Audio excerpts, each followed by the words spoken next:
But now it is time for us to move forward. We cannot blame the colonialists anymore. After 50 years of independence, 60 years of independence, we cannot blame the colonialists. Amilcar Cabral spent the whole of his life fighting for the liberation of Guinea-Bissau.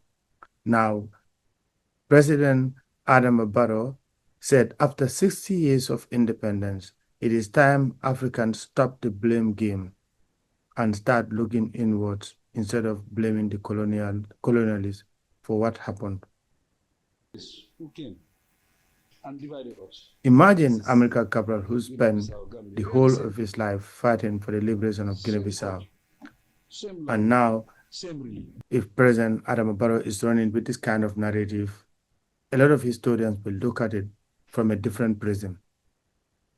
Now let's bring in former President Jammeh, who has always been running with the story that the West exploited Africa's resources for 400 years. Just examine this remark he made some years ago.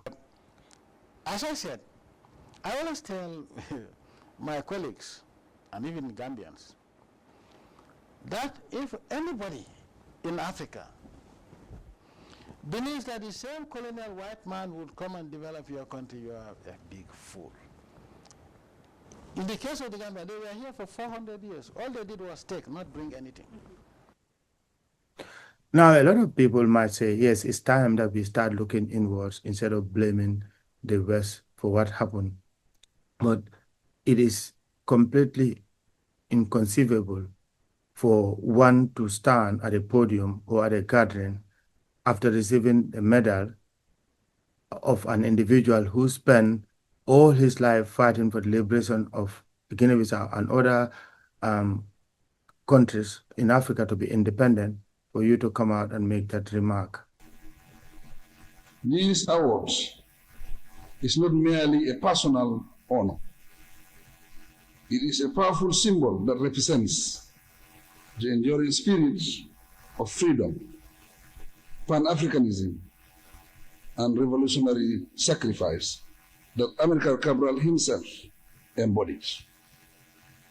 To receive an award named for such a towering figure of African history is a moment I will forever cherish. Your Excellency, I accept this great honor on behalf of the people of the Gambia. It is a recognition of the strong bonds of solidarity and shared struggle that have long existed between our two nations. It celebrates a partnership built on mutual respect, trust, and a common desire to see our people thrive. I delegate this honor to the people of the Gambia, who remain committed to the ideals of unity and friendship with our brothers and sisters of Guinea-Bissau. Your Excellency, this prestigious medal places upon my shoulders a great sense of duty and responsibility. It reinforces my commitment and the commitment of my government to strengthen the bonds between the Gambia and Guinea-Bissau. It inspired me to work even harder to ensure that our cooperation yields tangible fruits for our citizens. In the spirit of unity and progress that Amilcar Cabral fought for, this medal will serve as a permanent reminder of the brotherhood between our two countries and of your personal generosity and leadership. Your Excellency, I thank you, the government and the people of Guinea-Bissau, for this extraordinary gesture. It deepens the historical ties that bind us and adds a new golden chapter to our relationship. Long live the Republic of Guinea-Bissau and the Republic of the Gambia, and long live the friendship between our two nations. I thank you. So we want to know, what is your take on this story so far?